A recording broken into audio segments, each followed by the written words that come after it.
ന്യായാധിപന്മാർ 9-ാം അധ്യായം. അബിമേലെക്ക്. ജെറുബ്ബാലിൻ്റെ പുത്രനായ അബിമേലെക്ക് ഷെക്കെമിൽ ചെന്ന് തൻ്റെ അമ്മയുടെ ബന്ധുക്കളോടും വംശക്കാരോടും പറഞ്ഞു, നിങ്ങൾ ഷെക്കെം പൗരന്മാരോട് രഹസ്യമായി ചോദിക്കുവിൻ. ജെറുബ്ബാലിൻ്റെ 70 പുത്രന്മാരും കൂടി നിങ്ങളെ ഭരിക്കുന്നതോ ഒരാൾ മാത്രം നിങ്ങളെ ഭരിക്കുന്നതോ ഏതാണ് നിങ്ങൾക്ക് നല്ലത്? ഞാൻ നിങ്ങളുടെ അസ്ഥിയും മാംസവും ആണെന്നും ഓർത്തുകൊള്ളുവിൻ. അവൻ്റെ അമ്മയുടെ ബന്ധുക്കൾ അബിമേലെക്കിനു വേണ്ടി ഇക്കാര്യം ഷെക്കെം നിവാസികളോട് രഹസ്യമായി പറഞ്ഞു. അവരുടെ ഹൃദയം അബിമേലെക്കിങ്കലേക്ക് ചാഞ്ഞു.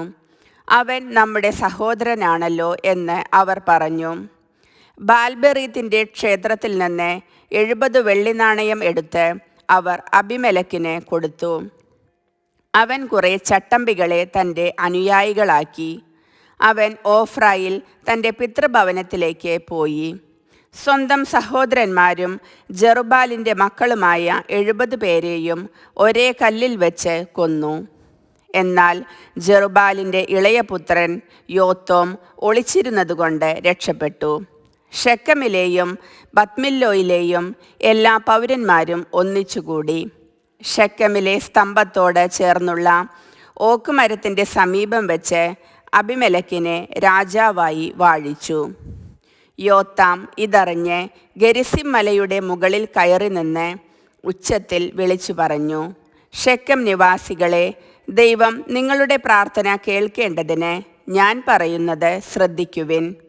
ഒരിക്കൽ വൃക്ഷങ്ങൾ തങ്ങൾക്കൊരു രാജാവിനെ അഭിഷേകം ചെയ്യാൻ തീരുമാനിച്ചു. ഞങ്ങളുടെ മേൽ വാഴുകയെന്ന് അവർ ഒലിവുമരത്തോട് പറഞ്ഞു. ഒലിവുമരം അവരോട് പറഞ്ഞു, ദേവന്മാരെയും മനുഷ്യരെയും ഒന്നുപോലെ ബഹുമാന്യരാക്കുന്ന എൻ്റെ എണ്ണ മറന്ന് വൃക്ഷങ്ങളുടെ മേൽ വാഴുവാൻ ഞാൻ പോകണമെന്നോ? വൃക്ഷങ്ങൾ അത്തിമരത്തോട് പറഞ്ഞു, നീ വന്ന് ഞങ്ങളെ ഭരിക്കുക. അത്തിമരം അവരോട് പറഞ്ഞു, രുചിയേറിയ എൻ്റെ പഴം ഉപേക്ഷിച്ച് ഞാൻ വൃക്ഷങ്ങളുടെ മേൽ വാഴുവാൻ പോകണമെന്നോ?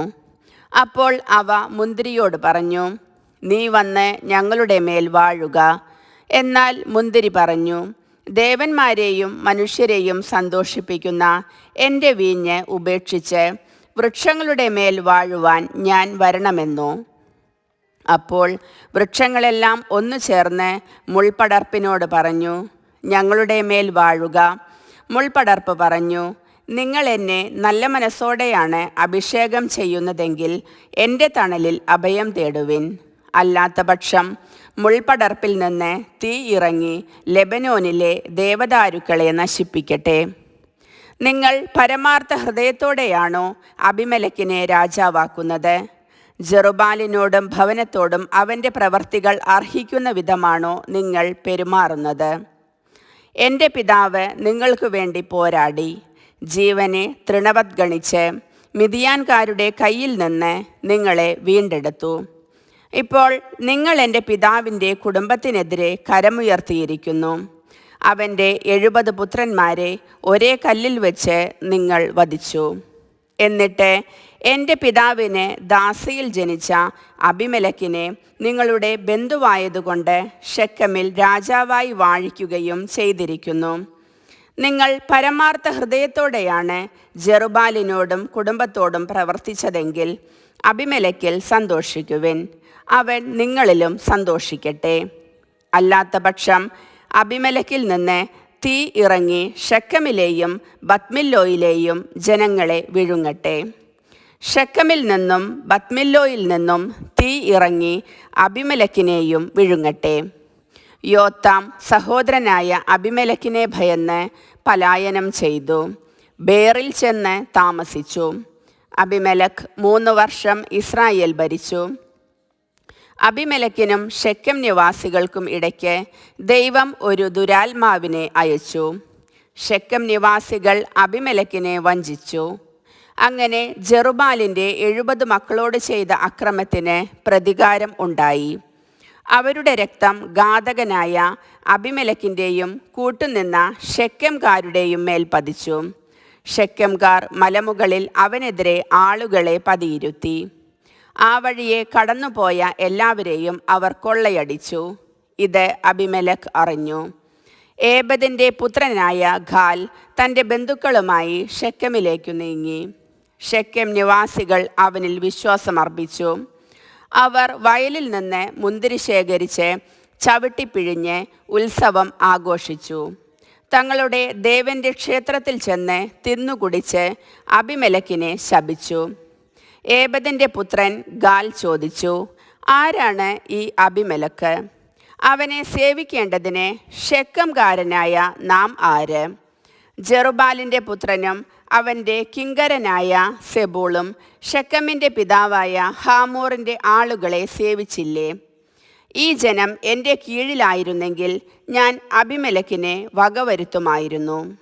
ഞാൻ അവനോട്, നിന്റെ സൈന്യശക്തി വലുതാക്കി ഇറങ്ങിവരൂ എന്ന് പറയുമായിരുന്നു. ഗാൽ പറഞ്ഞതു കേട്ടപ്പോൾ നഗരാധിപനായ സെബൂളിന് കോപം ജ്വലിച്ചു.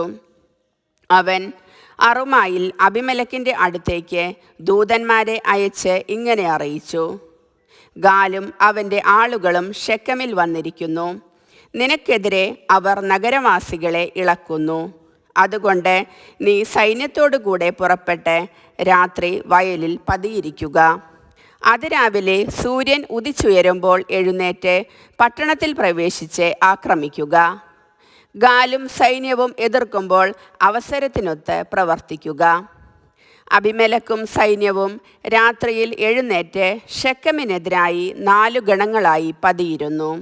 ഗാൽ പുറത്തു വന്ന് നഗരകവാടത്തിൻ്റെ മുൻപിൽ നിലയുറപ്പിച്ചു. അബിമേലെക്കും സൈന്യവും ഒളിയിടങ്ങളിൽ നിന്ന് എഴുന്നേറ്റു. ഗാൽ അവരെ കണ്ടപ്പോൾ സെബൂളിനോട് പറഞ്ഞു, അതാ മലമുകളിൽ നിന്ന് ആളുകൾ ഇറങ്ങി വരുന്നു. സെബൂൾ അവനോട് പറഞ്ഞു, മലയുടെ നിഴൽ കണ്ട് മനുഷ്യരാണെന്ന് നിനക്ക് തോന്നുകയാണ്. ഗാൽ വീണ്ടും അവനോട് പറഞ്ഞു, അതാ ദേശത്തിൻ്റെ മധ്യത്തിൽ നിന്ന് ആളുകൾ ഇറങ്ങി വരുന്നു. ഒരു കൂട്ടം ആളുകൾ ശകുനക്കാരുടെ ഓക്കുമരത്തിൻ്റെ ഭാഗത്തു നിന്ന് വരുന്നു. സെബൂൾ ചോദിച്ചു, നിന്റെ പൊങ്ങച്ചം ഇപ്പോൾ എവിടെ? നാം സേവിക്കാൻ അബിമേലെക്ക് ആരെന്ന് നീയല്ലേ ചോദിച്ചത്? നീ അധിക്ഷേപിച്ച ജനമല്ലേ ഇത്? നീ തന്നെ പോയി അവരോട് പൊരുതുക. ഗാൽ ഷെക്കം നിവാസികളുടെ നേതാവായി അബിമേലെക്കിനോട് പോരാടി. അബിമേലെക്ക് അവനെ പിന്തുടർന്നു. അവൻ പലായനം ചെയ്തു. പട്ടണ കവാടം വരെ അനേകർ മുറിവേറ്റു വീണു. അബിമേലെക്ക് അറൂമായിൽ താമസമാക്കി. സെബൂൾ ഗാലിനെയും അവൻ്റെ ബന്ധുക്കളെയും ഷെക്കെമിൽ താമസിക്കാൻ സമ്മതിക്കാതെ അവിടെ നിന്ന് തുരത്തി. അടുത്ത ദിവസം ജനങ്ങൾ വയലിലേക്ക് പോയി. അബിമേലെക്ക് അതറിഞ്ഞു. അവൻ സേനയെ 3 ഗണമായി തിരിച്ച് വയലിൽ പതിയിരുത്തി. പട്ടണങ്ങളിൽ നിന്ന് ആളുകൾ നടന്നു വരുന്നത് അവൻ കണ്ടു. അവൻ അവരെ എതിർത്തു കൊന്നു. അബിമേലെക്കും അവനോട് കൂടെ ഉണ്ടായിരുന്ന 1 ഗണവും ഓടി നഗരകവാടത്തിൽ ചെന്നു നിന്നു. മറ്റേ 2 ഗണങ്ങൾ വയലിൽ നിന്നിരുന്നവരുടെ അടുത്തേക്ക് പാഞ്ഞു ചെന്ന് അവരെ കൊന്നു. അബിമേലെക്ക് ആ ദിവസം മുഴുവൻ പട്ടണത്തിനെതിരെ യുദ്ധം ചെയ്ത് അത് കൈയടക്കി. അവിടെ പാർത്തിരുന്നവരെ കൊന്നു. പട്ടണം ഇടിച്ചു നിരത്തി, ഉപ്പ് വിതറി. ഷെക്കെമിലെ ഗോപുരനിവാസികൾ ഇതു കേട്ടപ്പോൾ എൽബെറീത്ത് ക്ഷേത്രത്തിൻ്റെ കോട്ടയിൽ കടന്നു. ഷെക്കം ഗോപുരവാസികൾ മുഴുവൻ തടിച്ചു കൂടിയിരിക്കുന്നു എന്ന് അബിമേലെക്കിന് അറിവ് കിട്ടി. സൽമോൻ മലയിലേക്ക് അബിമേലെക്ക് പടയാളികളുമായി പോയി. അവൻ കോടാലി കൊണ്ട് 1 കെട്ട് വിറക് വെട്ടിയെടുത്തു. അത് തോളിൽ എടുത്ത് കൂടെയുള്ളവരോട്, ഞാൻ ചെയ്തതുപോലെ വേഗം നിങ്ങളും ചെയ്യുവിൻ എന്നു പറഞ്ഞു. അവർ ഓരോ കെട്ട് വിറക് വെട്ടി അബിമേലെക്കിൻ്റെ പിന്നാലെ ചെന്ന് കോട്ടയോട് ചേർത്തിട്ട് തീവച്ചു. സ്ത്രീകളും പുരുഷന്മാരും ഉൾപ്പെടെ 1000-ഓളം വരുന്ന ഷെക്കം ഗോപുര നിവാസികളെല്ലാം കൊല്ലപ്പെട്ടു. പിന്നീട് അബിമേലെക്ക് തെബസിലേക്ക് ചെന്ന് പാളയമടിച്ച് അത് പിടിച്ചടക്കി. പട്ടണത്തിനുള്ളിൽ ഒരു ബലിഷ്ഠ ഗോപുരമുണ്ടായിരുന്നു. അവിടുത്തെ സ്ത്രീ പുരുഷന്മാരെല്ലാം ഓടിച്ചെന്ന് അതിനകത്തു കടന്ന് വാതിലടച്ചിട്ട് ഗോപുരത്തിൻ്റെ മുകൾ തട്ടിലേക്കു കയറി. അബിമേലെക്ക് ഗോപുരത്തിനടുത്തെത്തി അതിനെതിരെ യുദ്ധം ചെയ്തു. ഗോപുരം അഗ്നിക്കിരയാക്കാൻ അതിൻ്റെ വാതിൽക്കൽ എത്തി. അപ്പോൾ ഒരുവൾ തിരികല്ലിൻ പിള്ള എറിഞ്ഞ് അബിമേലെക്കിൻ്റെ തലയോട് ഉടച്ചു. ഉടനെ അവൻ തൻ്റെ ആയുധവാഹകനായ യുവാവിനെ ബദ്ധപ്പെട്ടു വിളിച്ചു. ഒരു സ്ത്രീ എന്നെ കൊന്നു എന്ന് എന്നെക്കുറിച്ച് പറയാതിരിക്കാൻ നിന്റെ വാൾ ഊരി എന്നെ കൊല്ലുക എന്ന് പറഞ്ഞു. അവൻ വാൾ ഊരി വെട്ടി. അബിമേലെക്ക് മരിച്ചു. അവൻ മരിച്ചെന്നു കണ്ടപ്പോൾ ഇസ്രായേൽ ജനം തങ്ങളുടെ വീടുകളിലേക്ക് തിരിച്ചുപോയി. തൻ്റെ 70 സഹോദരന്മാരെ കൊന്നു. പിതാവിനോട് ചെയ്ത ദ്രോഹത്തിന് അബിമേലെക്കിന് ദൈവം തക്ക ശിക്ഷ കൊടുത്തു. ശെഖേം നിവാസികളുടെ ദുഷ്ടതയ്ക്ക് ദൈവം അവരെ ശിക്ഷിച്ചു. ജെറുബ്ബാലിൻ്റെ പുത്രനായ യോഥാമിൻ്റെ ശാപം അവരുടെ മേൽ പതിച്ചു. കർത്താവിൻ്റെ വചനം.